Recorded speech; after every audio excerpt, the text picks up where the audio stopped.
this issue on the matter of the judgment, and also take this opportunity to commend the Supreme Court.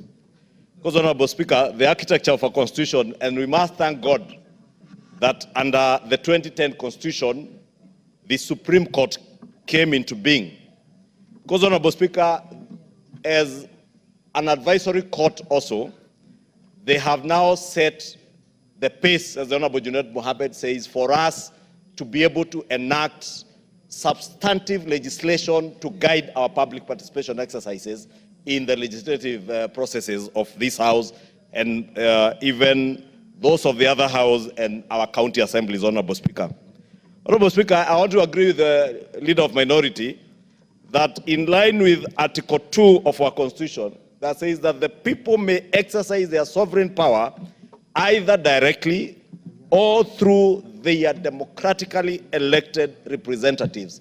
And those democratically elected representatives are the men and women who sit in this House and in the Senate, Honorable Speaker. And more so in this House, because it is this House that represents the people. And that is why you will find also in this Constitution, many of the bills that become law can emanate from this House and become law without going to the other House, to the Senate, Honorable Speaker, because we represent the people while our Senate colleagues represent our counties. And that is why those bills that touch on counties and county governments must, as a matter of the Constitution, go to the other House and may also emanate from that House, but must be completed in this House. And that is why I've always argued, Honorable Speaker, since 2013, when we began this new system with the bicameral parliament, that we don't need to belabor which House is superior to the other. If one House can enact legislation and it becomes law by itself, and the other House cannot enact legislation and it becomes law by itself, it has to go to the other House, then it goes without saying which House is the upper House, Honorable Speaker. But that is not the point, Honorable Speaker. The point is that public participation has been abused by a number of our judges, especially in the High Court. And I must commend the Supreme Court and those other judges who have exercised judicial restraint in making determination as to what constitutes good public participation. And I've read previous judgments on qualitative and quantitative analysis of what is good public participation, Honorable Speaker, but the Supreme Court now has put it very well. And I want to agree with Honorable Junaid that it was misconstrued that public participation is a referendum. And in fact, during the public participation exercise of the impeachment process of the former deputy president, there are those who argued that way. And there are those who believe that we are going to carry out a referendum exercise. Public participation is to go out and collate the views of the public. But it's still up to the members of parliament to consider the views of the members of the public. And they may not necessarily be the right views. And you know, Honorable Speaker, it is said that opinions are as many as, I don't want to say what they say out there, but you know what they say, that opinions are as varied as you know what. And everybody has theirs. Therefore, as many views as we will get from the public, Honorable Speaker, the onus is still on us as the lawmakers to consider all those views, balance those views against what the legislation that we are making seeks to achieve, Honorable Speaker. And I'll take you back, Honorable Speaker, to the Finance Bill 2024. And Honorable Speaker, because I have seen the CS of National Treasury bring in a number of proposals that were very good proposals that were carried in the Finance Bill 2024, Honorable Speaker. We went out to collect views of the public through the public participation exercise that the member for Molo, the Honorable Kimani Kuria, spent, I think, close to 14 days seated in County Hall, listening to Kenyans. And Kenyans came in their numbers to give their views. They said they do not want taxation on bread. They said they do not want to see taxation on motor vehicles. Kimani Kuria and the Finance Committee did a report which was tabled and adopted by this House in second reading, agreeing with members of the public that there should be no taxation on bread, no taxation on motor vehicles. Kenyans out there from the manufacturing industry, Honorable Speaker, industry, appeared before the Finance Committee and told them that we are killing our manufacturing industry in Kenya because we are encouraging more of imports than local manufacturing. And it was players in the manufacturing industry through KEPSA, through the Kenya Association of Manufacturers, that brought proposals that would protect our local manufacturing industry, made proposals to levy excise duty on completed or finished products being imported from China, the Far East, Europe, including diapers and sanitary towels. But what happened, Honorable Speaker?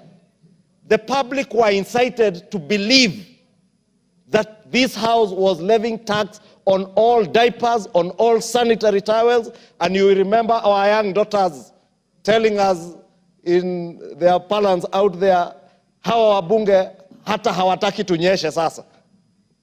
You know, Honorable Speaker, how embarrassing when we saw it was when we watched our daughters, our teenage daughters, telling us that hatutaki wanyeshe. Whereas it is them that we sought to protect. It is our young mothers, our young daughters, our sisters we sought to protect from cheap, completed products of sanitary towels, which nobody can authenticate how hygienic they are. The standards that they've been manufactured under in the West and in the Far East, Honorable Speaker. And some of these Far East countries, Honorable Speaker, you know, they have no standards. You get what you pay for. And it is that we sought to levy excise duty on, so that we protect that local manufacturer who is manufacturing sanitary towels in Mlolongo, another one in Ruiru, another one in Juja, another one in Nakuru, Honorable Speaker. It is the farmer in Western Kenya and Luo Nyanza, and parts of Nyanza, Honorable Speaker, that we sought to protect, who has now been given cotton seed, BT cotton seed, to produce cotton for the value addition of these manufacturing industries, Honorable Speaker. It is the Kenyan youth who are on the streets we sought to protect, to create jobs for them in those factories here, Honorable Speaker. But what did we do? We were told, reject. We rejected, we lost jobs. We rejected, we exported jobs to the Far East. No wonder, Honorable Speaker, today, when CS Mutua announces 3,000 jobs, in Qatar, 30,000 Kenyans turn up at KICC. I want to plead with the Kenyan people, and more so our fourth state, Honorable Speaker. Let us be responsible in how we communicate to our people, because we end up misleading our people, and at times even us as political leaders, we are guilty, because we end up saying what we think is popular with the public, but not what is right. And I've said here, Honorable Speaker, before, what is right is not necessarily what is popular, Honorable Speaker.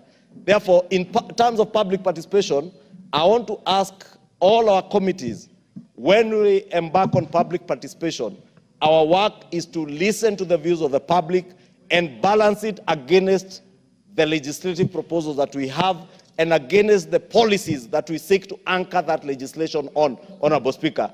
Because it is only you who, upon being elected, like the member for Kajiado South, the people of Kajiado South believe that the member of Kajiado South is the best amongst their people, Honorable Speaker.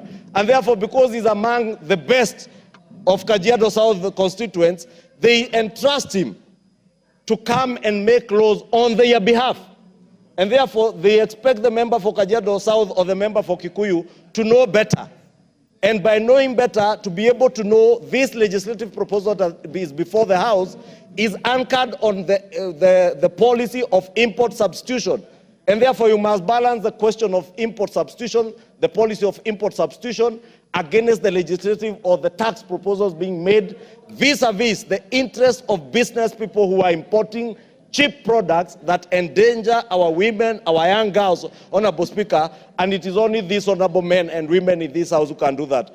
Therefore, in conclusion, Honorable Speaker, let me inform the minority leader that indeed the office of the Attorney General is in the wee hours of finalizing on the public participation bill, a substantive bill that now, even further informed by what the Supreme Court has said, will guide our public participation exercise moving forward, Honorable Speaker, so that we do not find many of the statutes that we enact into law in this House and in the other House, Honorable Speaker, being rendered unconstitutional on the basis of public participation.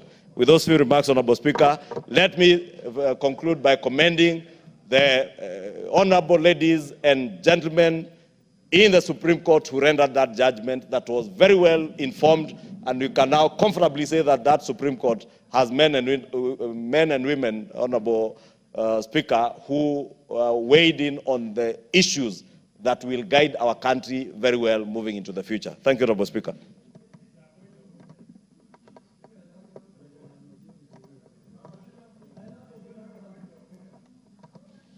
Thank you very much, Honorable Speaker.